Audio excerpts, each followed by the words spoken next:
Hi, so I thought I would do a book update per the books that I just read and the book that I got today and the book that I'm reading now. So here goes. Sorry about the quality of lighting and everything. I don't have the best. It's a little bit better. It's just I don't feel like getting my phone because I need to charge my phone and doing a whole thing with getting that set up. So I'm using my laptop camera, which, like I said, isn't the best, but it gets the job done. So without further ado, um, so the last one I told you guys about was this. I think I was gonna read this, The Lost Bookshop, and I read it and I actually got through it in like 2 weeks, which is big for me considering I don't get a whole lot of time to read. Lately, I've actually been making the time to read more and it's really been enjoyable. And this book was really good. It was a lot different than I thought it would be. I thought it would be more magical in the sense that I thought it would be, how do I put it? Like The Lost Bookshop, I thought would be something where there was time travel involved, and going, back and forth to the bookshop and things like that, but it wasn't like that at all. It was just more kind of a three-person point of view story, which I love those kind of stories, um, where you hear it from three different people. And one of the persons was in the past, in the 1920s, 30s, and 40s. So, and I think into the 50s, maybe. So, that what am I trying to say? It made it a lot different than I thought it would be. It is a little bit supernatural, a little bit mystical, and there's a lot of unanswered questions. I have to keep adjusting the lighting because the sun came out behind me. Ooh, sorry about that. So that being said, it wasn't exactly what I thought it was, but I did still really enjoy this book, and it is a 5 star for me. I don't usually like star things like always, but I've been trying to keep track of my reading in my reading journal, which is this one. It's called Waiting for the Night, kind of like a goth themed reading journal, which I could show you later. But anyway, so I'd say this is 5 stars if I were to rate it. It's got really good characters that I actually care about. I cared about what happened to them. I actually cared about the little romance that was in it. That was pretty cute. And everybody's motivations, their dreams. Let me see what I wrote in my journal about it because I feel like that was put more eloquently than what I'm trying to say. Let's see. Sorry. I said I love the characters in the story. Each had their own struggles, but also had their goals and dreams. I hope that there would be more to the actual Lost Bookshop, like more times that it appeared and actually seeing it through the character's eyes. I also would like to know more about Madame Bowden, and it was a very good story, but is very open ended and open to interpretation about some of the things that happened. But it really explored like kind of I would say the juxtaposition of cruelty of humans and how they treat each other, and yet kindness of how people can be so kind and loving. Um, so yeah.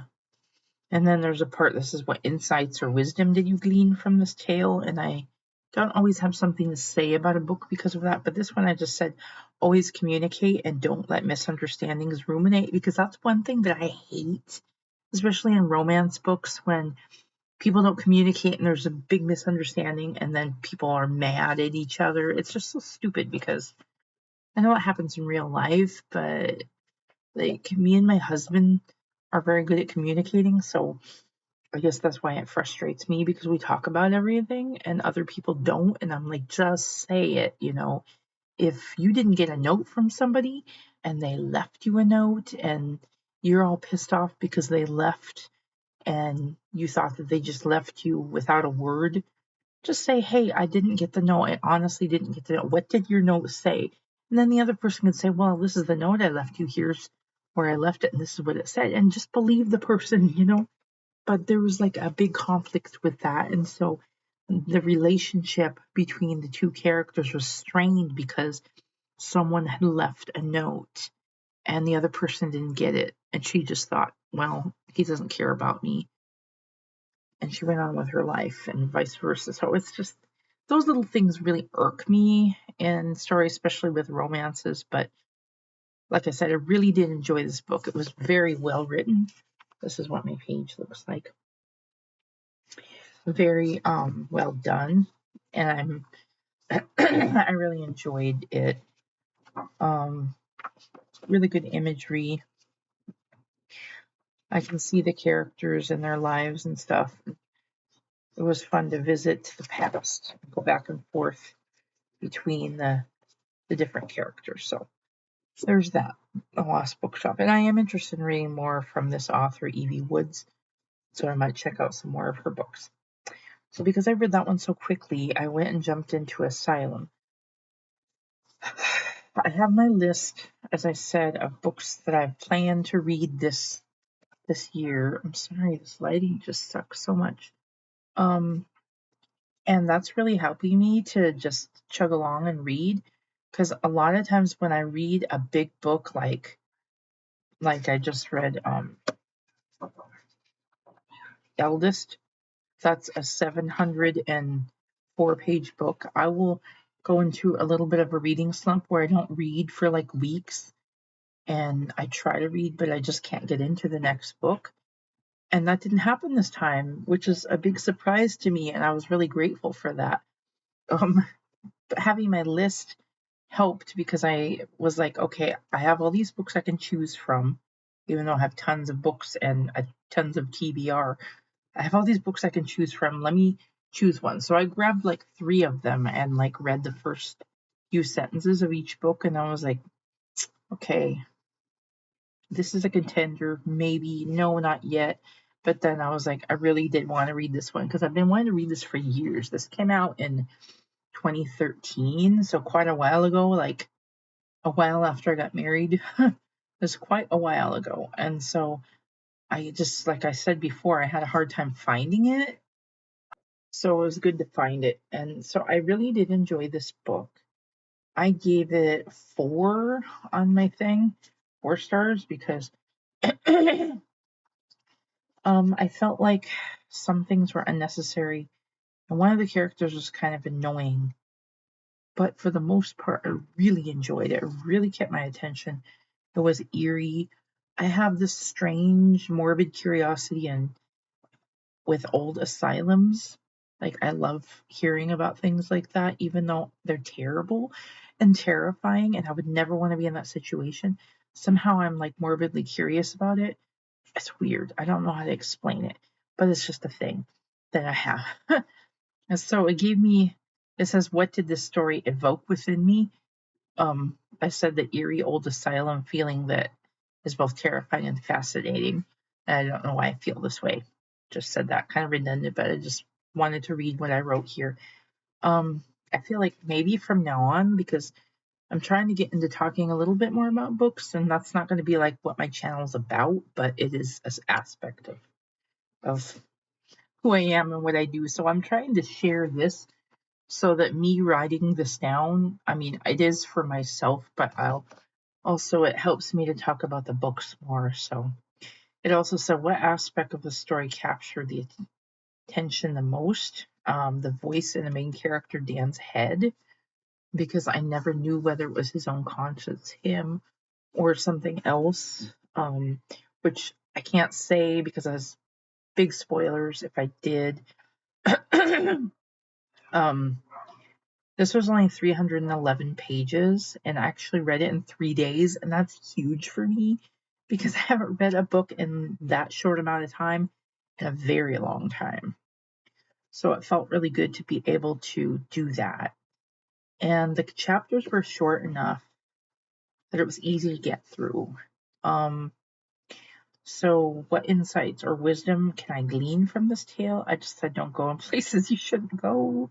That's a huge thing, and that's like a big thing for horror anyway. But so my overall takeaway is that I love the setting. Dan was a good main character. His friends, Abby and Jordan, I felt like they could have had a little more character development because I felt like their surface character traits were built up a lot and we didn't really get to know them that much. And then their moods and their personalities were all over the place. And I don't know whether that was their situation at the Brookline, which is the name of the dorm, the old mental institution that they were staying out as a dorm. I don't know whether it was that messing with them, so they were moody and weird with their personality, or whether it was a flaw in the writing. I'm not sure. I feel like that might be cleared up as I read more of the books because there's more in this series. There was a few unexplained things that are open ended. I don't know if they'll be explored later on, but it was very good. It was exciting. It was fun. I like the fact that you're going down into the basement of this building and you're just going into like different layers and different rooms to deeper into the asylum and finding all this old creepy stuff. And it's there's some really weird stuff that happens. So this was exciting, good page turner. I didn't really, well, I did read it at night a little bit, and I did kind of dream about it a little bit, but not enough to freak me out. But I feel like maybe if I read it at night more, it would have. So those were two really fun reads that I did recently. And so then the other night, it was Friday, we played Fury of Dracula. And if you've been with me for a while, you know that me and my husband like to play board games. So we haven't been playing them as much as we would like to, but we did invite somebody over and we played Fury of Dracula, which had been a long time. So that inspired me to finally read Dracula. I've had this copy of Dracula for the longest time. It's so gorgeous. I have another video where I talk about this in detail and show what it looks like, but look at those sprayed edges with bats. It has a built-in bookmark, which I adore. It has illustrations by Edward Gorey, whose art I adore. And so I started reading it yesterday, and I tried to read the intro about Bram Stoker, and it really was boring. A few things were really interesting. Like I got to find out like when he started writing it and about how old he was when he started writing it and some influences, and that part was interesting. But there was other stuff that was like, I don't really need to know this. Some people might be interested in it, but I just really wanted to get into the story. So I'm not that far into it yet. I feel like I'm talking a mile a minute. I'm in the Dracula's Guest is the name of the chapter. I hope that, oh good, there are page numbers because there's Roman numerals in the beginning and I'm not good at reading Roman numerals. So right now I'm just getting into where Jonathan Harker is being taken on the road in a carriage and he's being stupid because he's curious about the other creepy road, and his driver Johann is like, no, no, no, we're not going down there. He's terrified. So Jonathan's basically like, okay, just go. I see you're scared. Just leave me here and I'll find my own way. And I'm like, dude, why did you do that? But anyway, I'm familiar with the basic story of Dracula, but I've never actually read the book. So I'm excited to do this. I was going to start it in August, a little closer to spooky season, but because it takes me so long to read, And I'm probably going to be listening to an audiobook with this. Not this, but another audiobook. I figured this is now as a good time to start as any. So that's my current read. So, and then today I picked up, so I was at Target and I wanted to look at the book section, and I wasn't planning on really getting a book, but I saw it and I was like, I wanted this for a long time, and I am okay. I can't even talk. A guilty pleasure of mine is Bridgerton. Um, so I do watch Bridgerton, and I haven't read any of the books yet. But the last season of Bridgerton, which is basically I would call like a Cinderella story, and I'm a sucker for a good Cinderella story. It's like one of my favorite fairy tales. So I got an offer from a gentleman about Sophie and Benedict, because to tell you the truth, Benedict was one of my least favorite Bridgerton brothers. Honestly, like on the show, he's adorable. He's a very handsome guy, but his personality and some of the promiscuous things he was into, he's really a rake. And I didn't really like him that much, but once he met Sophie, it just changed him. And I just saw a different side of him that I didn't know existed. So it was nice to get to know him on a better level than just chasing pleasure, you know? So, and we got to see him being an artist a little bit more instead of just the weird stuff that he was into. So I just really enjoyed seeing a new character in him.